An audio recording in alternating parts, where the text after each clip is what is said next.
organic, unpredictable, unknown, lovely, beautiful, a sense of fulfillment. This is part of the pleasures of life and not the chores of life.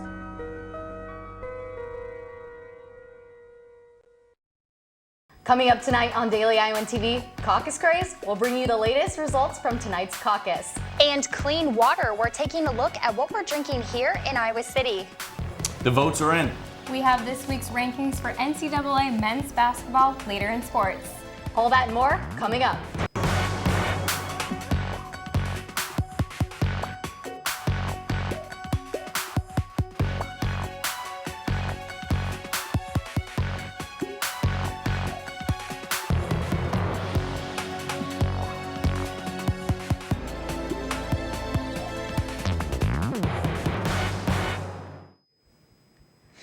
Good evening and thanks for joining us for this live edition of Daily Iowan TV. I'm Taylor Brooks. And I'm Katie Reber.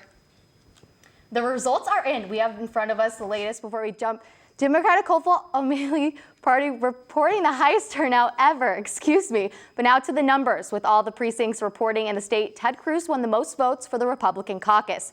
Only 89% of the precincts Hillary is winning by more than 1%. We will bring you more bright and early tomorrow morning at 8. Here in Iowa City, we saw an overall strong turnout for the caucuses. Bernie Sanders led the Democratic side here in Johnson County, and Marco Rubio took the lead on the Republican side. Local citizens showed their support at sites such as the Iowa City Public Library, McBride Hall, and the Pomerantz Center. Even with a whopping 24 locations to turn to, there have still been reports of caucus sites needing to expand at the last minute and even running out of ballots. Stay tuned for reporters from both the Democratic and Republican caucuses later in tonight's broadcast. Water is one of the most important resources in the world, but people living in Flint have been suffering after pulling polluted water from their local river. Iowa City also drinks water from a nearby source, the Iowa River. Daily Iowan TV's Daisy Lee took a closer look at what Iowa City officials are doing to keep our water safe. Nowadays, Flint city water contamination is prevalent in the news. People in Flint have been drinking lead-tainted water. The water looks brownish yellow and smells funny. More funding from federal government to help Flint recovery. The Flint River runs through southeastern Iowa near the city of Burlington, but it does not affect the Iowa River. The water plant treatment manager Scott Lee confirmed Iowa City water is clean and talked about the ways to prevent a similar situation happening in Iowa City. Our watersheds are separated by about 500 miles. So there's no issue with either watershed. Our source is the Iowa River. It's lead-free. It was never tested for lead in that source water. And then our treatment plant was built about 50 years ago, and our treatment process has always allowed us to address the stability of the water. So we've never had a corrosive issue on campus. So the first 30 years, we kind of just did it with the lime softening process. And then for about the last 20 years, we've added a little bit of a phosphate blend to helping make the coating that we put on the pipe a little bit more robust. We've always worked hard here at the university water plant to make sure our water wasn't corrosive. Daisy Lee from Daily Iowan TV. Our coverage of tonight's caucus isn't over yet. We're tossing it over to the weather desk to talk about the approaching winter storm, but when we come back, we're bringing you a look at what's happening on the ground in Des Moines. But for now, Sydney. Thanks, guys. It looks like Tuesday will be a pretty warm day considering the amount of snow we're about to get in the morning. We'll see a mix of rain and snow with a high of 34. As we move into the afternoon, the temperatures will rise a little higher into the mid to upper 30s. And as we move down into the evening, the temperature will stay about the same, but we may experience a low in the upper 20s looking ahead. To the rest of the week, Wednesday will be snowy as well with a high of 29 and a low of 14 at night. Throughout the weekend, we're looking at partly cloudy skies, whereas Sunday will be nice and sunny. Have a high in the low 40s. Now, as far as that winter storm that's coming, the snow will start to hit late Monday night. As it will continue to snow overnight into Tuesday, the storm will lighten up on Wednesday at about 3 in the afternoon. Winds could range from 25 to 30 miles per hour with wind gusts of 40 miles per hour. With a mix of sleet and rain, we can also expect accumulated 3 inches of snow. Roads will be slippery and hard to travel on, so make sure you keep an eye out for emails from your professor. An Iowa gun enthusiast shot himself at a shooting range this past Sunday. According to the authorities, the accident occurred around 1 p.m. on Sunday at Bays Branch Shooting Range near Panora, Iowa. 33-year-old Jeremy Cooper left his rifle on a shooting bench while he went downrange to check his target. The rifle then fell off the bench and fired. The bullet went through Cooper's left arm and hit his upper torso. He is recovering in a Des Moines hospital. More information regarding the virus that is sweeping through the Americas. The World Health Organization, or WHO, declared Zika virus an international emergency on Monday. Experts met in Geneva to discuss the virus and what steps should be taken to control the spread. The mosquito-borne virus was first seen last year in Brazil. The virus is believed to cause birth defects in babies, including dangerously small heads. WHO officials say it will take at least 6 months to confirm the connection of the virus to the large number of birth defects. Those with travel plans to the area should consider delaying their trip in order to help slow the outbreak. This is the first public health emergency since the Ebola outbreak in 2014. WHO says the virus could reach up to 4 million cases in the Americas next year. On the other side of the city in Des Moines, Brad Martin spent his night on the Republican Trail. Brad, what's the latest? Thanks so much, guys. I'm reporting live right now from the Sheraton in West Des Moines. I'm here at the Donald J. Trump rally after the precincts have closed, and both Democratic and Republicans are gathering here to see the show. Mr. Trump is set to air on stage in a few moments, and tensions are high. Senator Ted Cruz. Trump. I wound up settling for Jeb Bush. I originally came here for Chris Christie. Donald Trump. I'm voting on Jeb Bush. He's a strong Christian. He's a believer in Jesus Christ, and that is that's my number one concern. Also, he is pro-life, and as you can see by my 2 children, that's very important to me. Because I believe he has the knowledge and the experience of what this country needs right now. That I want a change in the government, and he can't be bought or sold. Well, I lived in Florida when Jeb Bush was governor there for like 8 years, and he pointed out Jeb Bush's accomplishments as a governor, and I know that everything he said was actually what took place. Okay. Reporting from West Des Moines, Bradley Martin, Daily Iowan TV. Thanks, Brad. Due to technical difficulties, we are unable to reach Kelsey in Des Moines. We will bring you more on the Democratic caucus tomorrow morning at 8. Have you been feeling the winter blues lately? Darker days, colder nights? It can happen to anyone. And if it's bad enough, it's known as seasonal affective disorder, a type of depression. Daily Iowan TV's Brad Martin has the story. Skies and plummeting temperatures. Today I sat down with key student leaders to discuss seasonal affective disorder. No matter what you know it by, seasonal affective disorder affects 1 in 10 in the United States. People say that, during the winter, like the rainy seasons, that people may get a bit, saddened because of the weather.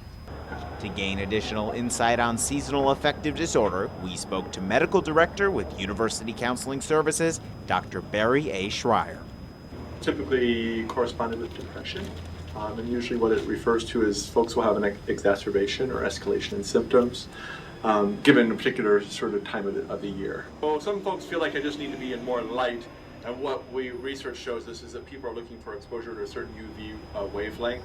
We spoke to some students who were in awe with the 1 in 10 diagnosis rate, calling it surprisingly low. Again, like I said, the winter months and then in the summer, the sun usually makes people a little bit happier. I think that it's kind of hidden. Not a lot of people go out and talk about it. Not a lot of people get help because they just think that they're being emotional, or they just don't realize that it is an actual issue. A taboo indeed. To hear more about diagnosis and treatment of seasonal affective disorder, visit University Counseling Services.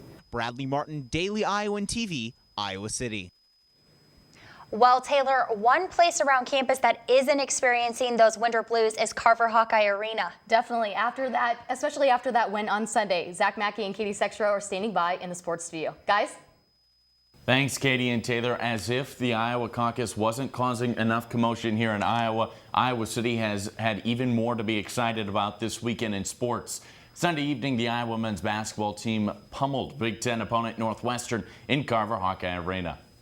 And that's right, we will get back to recapping that game in a bit, but while we have been updating you on presidential votes, we will flip the script to a different type of vote, the NCAA men's basketball rankings. Yep, although the Hawkeyes' tough road loss to Maryland Thursday night dropped them from the number 3 team in the nation, Iowa remains in the top 5 this week. The NCAA men's basketball AP poll ranked Iowa at number 5, with the Terrapins just ahead of them at number 4. And that's right, but before the team jumps into week 13 of this season, the Hawkeyes defeated Northwestern, giving them their 8th conference win of the season. It was another sold-out Sunday afternoon inside Carver Hawkeye Arena as Iowa took on Northwestern. They're coming off their first Big Ten loss of the season. Iowa took back control of the court against the Wildcats. Katie Reber and Taylor Brooks were courtside. Take it away, ladies. In basketball, defense can win games, and in Iowa's victory over Northwestern, their focused defense played a major role in their defeat. They put a lot of pressure on you. It's a lot of pressure on the guy in the middle, you know, because they're screening up top and they're getting Demps and McIntosh and Falzone open.